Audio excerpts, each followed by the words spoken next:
Welcome to another episode of Debatable with your host, Nina. As you can see through my botched share screen, for today I wanted to talk about motion analysis and burden identification. So, for those who were part of the Debatable With program, which launched like 2 years ago and we haven't done it since, my bad, we've given this lecture before. It is one of the basic lectures about motion analysis and burden identification. This is part of the series where I am re reviewing all of the old lectures that I've given, plus adding my own spin to these things. So, for context, this lecture I have probably made it back in 2016 when I was still coaching for St. Paul College Pasig here in the Philippines. And I have made various iterations to this lecture since. I have changed it from a different layout to now the debatable branding. I have also experimented with how to conduct this lecture multiple times. And with that, I feel confident in showing the results of that work now. And hopefully, you pick up something along the way. So, motion analysis and burden identification. So, motion deconstruction is usually the first thing that we have to do. And what it is basically breaking down a motion into a debate. And it means that when you have a motion, you need to deconstruct it into its base components so that you know what to do with it. There are many motions that exist and many debate topics that, based on how it is phrased, will change the result of the debate. If it's a regrets motion versus a this house believes that motion versus a this house predicts motion, a lot of these things will result in a different debate altogether with different focuses, different emphases, etc. And it may seem simple, but it is actually harder than it looks. And I've seen a lot of veteran debaters still fall into the trap of reading emotion wrong. So, this is a very classic example from my time in debate. And I've probably talked about this in other episodes before, but given that this podcast is like 7 years old, I don't really remember everything that I talk about. But for example, a very classic experience that a lot of debaters have is encountering emotion similar to this. This house believes that the feminist movement should oppose the concept of marriage.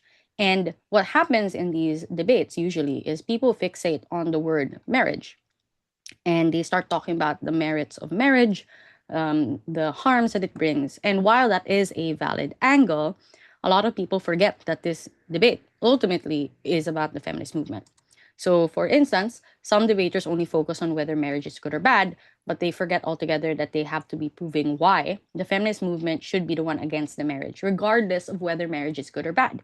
Because you could emphasize a lot of positive things about marriage, but if it's not good for feminists and their goals overall, then it really doesn't matter what that marriage looks like, what the arrangement is, whether it is an equal sharing. If you are able to sufficiently prove that the feminist movement is going to be significantly held back by the concept of marriage, then you have a better chance of winning. And similar to opposition, if you are able to prove that the ideals of marriage are not in active opposition to the ideals of the feminist movement, then you would end up having a better chance of proving the upside of this debate. And the drill here that I would encourage a lot of people to participate in is identifying what the importance nuance word of emotion is. There is always a word that will highlight and emphasize what you need to be focusing on. So this house regrets the glorification of woke culture. This house celebrates the rising trend of polyamory within the feminist movement. This house believes that the millennial generation should actively reject the notion of family. Now, that last one shows my age because now modern variations of this motion would probably read this house believes that Gen Z or even Gen Alpha should actively reject the notion of family. And I think it's quite telling that that is still a relevant discussion until today, and we haven't really resolved that question. But that's besides the point. The point is, there are going to be words that you need to emphasize to get the results that you want. Sorry, I'm blocking the screen apparently. Um, so for these motions, I would suggest that you emphasize on the word glorification because it's not just whether woke culture is good or bad. It's about the act of glorification and what that looks like. So you could argue that glorification probably means that we look to this kind of um, cancel culture or woke culture as our first impulse when dealing with issues. Glorification means that perhaps this is something a lot of people see as the end goal or the end all be all solution. If everything if the only thing you have is a hammer, everything is going to look like a nail and you're going to treat everything as a nail. So that could be part of that framing. Or if you are celebrating the rising trend of polyamory, you could actually spend a lot of time talking about what it means for it to be a rising trend. So the fact that it's not yet normalized, the fact that it is gaining popularity, probably is not about polyamory itself, but how it is executed, how people perceive it, how people engage with it, whether it is a trend, whether people are taking it seriously, whether they are actually dealing with it as a lifestyle as opposed to just something cool that they can try. Now, I've talked to a lot of debaters from this generation and even like slightly older generations, and they have argued with me that these nuances don't really matter anymore in the greater scheme of debating because a lot of people just focus black and white polyamory, good or bad. And while I do see that that's an easier debate to have, and that is also a strategic way to go about it, I do think it takes a lot of the fun out of debating. I think the joy of it is also in the fact that we are trying to identify the nitty gritties. And I also think, hot take, okay? I also think that debating in that kind of black and white is kind of inaccurate because the word rising trend identifies or at least points to people still in a process of figuring it out. That it's gaining in popularity, but it does not mean people will execute it well. A good example here is like there was a rising trend, or there is still a rising trend of people like doing alternative forms of education, right? And you could argue the merits of it going well or going bad, but I think there's also a joy, or at least a very interesting discussion in the lens of because it's a trend, because it's rising, how are people fumbling? How are people experimenting? Is that experimentation good? Is it bad? Now, for the last motion, when you talk about discussions or the notions of family, the key word here is actively reject because you will have to spend a little bit of time in your frame, in your model, in your policy to talk about what active rejection would look like. So it's not just whether a family is good or bad for you, it is the choice that you are making. It is probably making a commitment not to start a family. It is dealing with your relationships differently because you're now marrying, or at least you are dating to marry, maybe, but not dating to family. And that's going to change a lot of the dynamics. So, active rejection can also maybe mean that you are encouraging others to do the same, though there is room for you to say, like, this is not something we will enforce upon others, but there is room for you to push for that. So again, right? The way that you word motions will change how you approach particular debates, and it will be very important in the long run that you figure out how or why that happens in that particular way. Now, we have dissected and deconstructed motions. The next step is how do you identify the burdens that exist in it? Burdens are basically things that you need to prove in order to win the debate.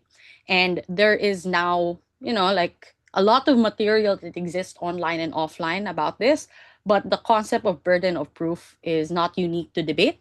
So there's a lot of things that you can learn from other fields. So for instance, some case studies are legal burdens of proof. So a police officer will have to have reasonable suspicion to be able to conduct a brief investigative stop. Like they are not allowed to just like stop you in the middle of the road and inspect your car. There needs to be some reasonable suspicion. So that's their burden of proof. They need to prove to you and to whatever court is they have to face that there was reasonable suspicion that allows them to cross that threshold into investigation. Or to win in civil court, you have to have a preponderance of evidence, so a greater likelihood that the proposition is true than not. Or to convict a criminal, you also have to prove guilty beyond reasonable doubt. And this is just from the legal field. And you can actually use these things within debate as well. But the point here is just to prove that burdens are not unique to debate. They happen all the time. Even when making a decision about like your own relationships, your engagements with family, how you conduct yourself in school, there are burdens that you place upon yourself, that we place upon others. They are just the way things work. And the faster you accept that as a fact, then the easier it becomes for you to actually engage in those burdens productively. So another case study is in just war theory. So this is international relations. To be able to conduct a war, you have to prove by consensus of international community that there is a justified cause, that there is comparative justice in the engagement of war, that there is competent authority behind that war being engaged with, that there is a correct or right intention, that they are doing it for some greater good, that there is also a probability of success, that you're not just throwing away lives, that this is the last resort, and that you have tried other things like diplomacy, and of course, proportionality, that it's a fair fight, that you are not just abusing another nation altogether. Now, hopefully, this proves to you that burdens of proof do not always get reached before things are done. We have engaged in so many wars as society that are not justified altogether. But the point is, these standards exist so that we have a basis by which to judge whether or not those things were engaged with correctly. So, similar with debate, burdens of proof are there so that you can actually conduct yourself better, so that you know whether you are running the correct things and whether other people are running what they are supposed to be running. Now, burden identification, let me just adjust. When given a motion, might just change. Okay. When given a motion, the team that wins is a team that is best able to use the motion to their advantage. Most times, though, people will still get their burdens wrong, and that's fine. But if they do know how to burden, sometimes it's a little bit too simplistic. So the point of this lecture, when I made it, was I wanted people to go beyond just saying, "Oh, I need to prove that the rising trend is bad, or I have to prove that the rising trend is good actually." I wanted people, or at least the people that I was coaching, I wanted them to dig deeper, to kind of break down the burdens further so that they could have a better, clearer, a stronger debate overall. So here's an instance. So, for example, a very classic motion once again is this house would ban art that glorifies criminality. Now, there are burdens that a lot of people will do. So, other people who are starting out, they might argue that the burden is to show why we need to ban art that glorifies criminality. And that is basically what the motion is. And that's true enough. That's your burden. That's what you have to prove. But I feel that you are not doing yourself a favor by phrasing your burdens this way, because you are not giving yourself any next steps of what to prove. You are also not making it clear how you're going to win that debate. Like, obviously, this is what you need to prove. But the question of a burden is how you're going to prove it, what exactly you are going to show in order to, like, justify your particular side. So, if you are a stronger debater, if you have a good grasp of burdens, you might be able to break down the burden further by showing: one, art that glorifies criminality has done more harm than good. B, a ban is the best means for solving the problem. Or C, a ban provides benefits besides solving the problem. So notice what I did here. It's still a debate about whether banning something is good or bad. But given the breakdown that exists over here, I don't know how to use my hand correctly in this kind of PowerPoint. But given the breakdown here, you are seeing how all these three parts show a clearer reason for when a ban should exist. When I was debating in college and I was starting out, this was basically what I had to drill in myself. I had to learn very strictly how to break down my burdens into smaller parts. And there are classic ones, like a ban motion usually shows there's more harm than good, that a ban is the best way to solve the problem, that there are additional bonus benefits that you get from it. For regretting emotion, for instance, there are like very basic burdens you have to prove. You have to prove that things would have been better off without it. The alternative world would have been better, that the harms are irreversible and directly affected to the existence of the thing.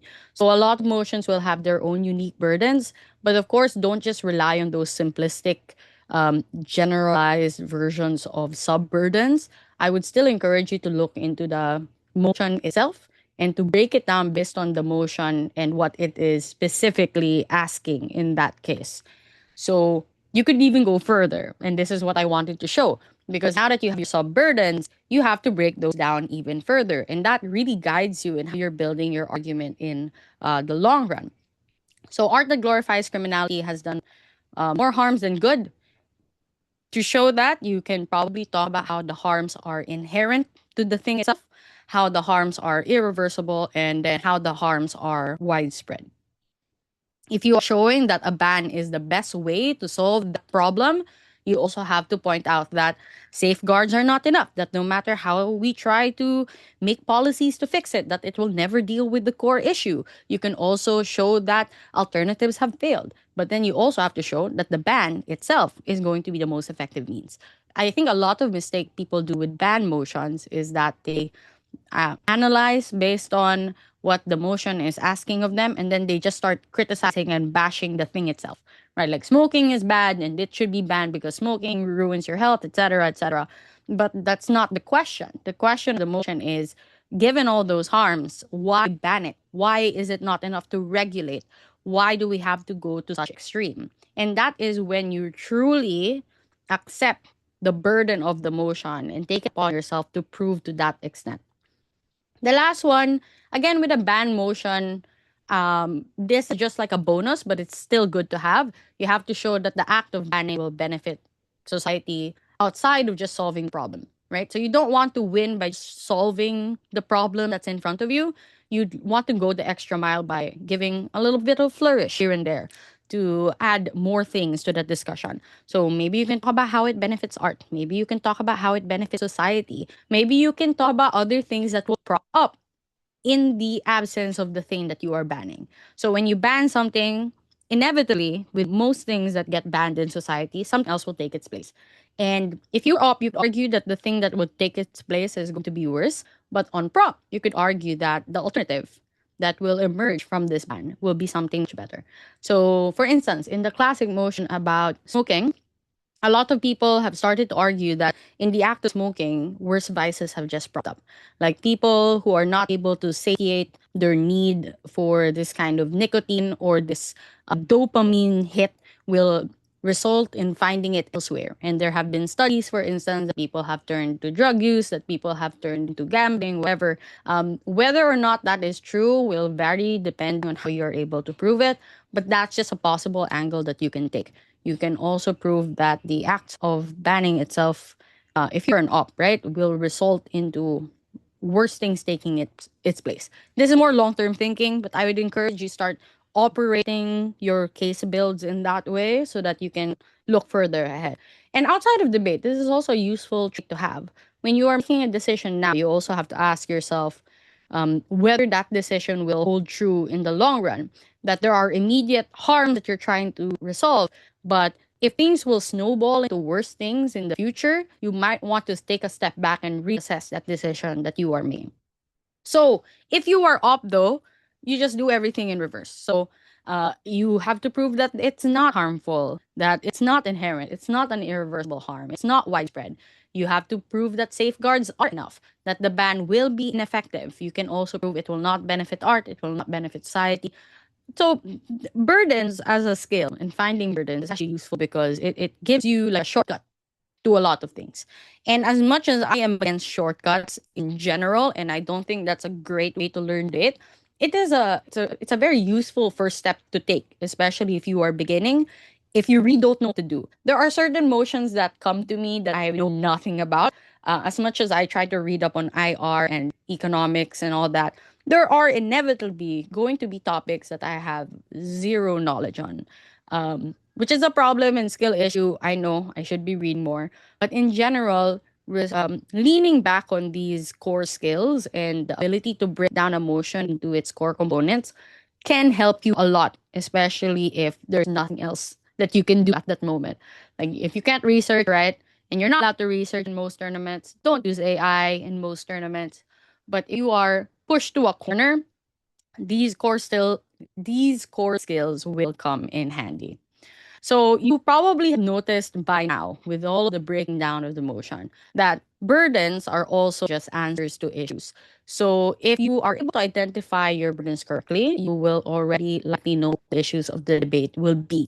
So if you are a whip speaker or the third speaker or the clash speaker or even a reply seeker, if that's your vibe, you want to do clashes in your reply, your life will become easier because now you know what to look for, you know what your burdens are, you know what their counter burdens are, and you know how to actively weigh those two things together.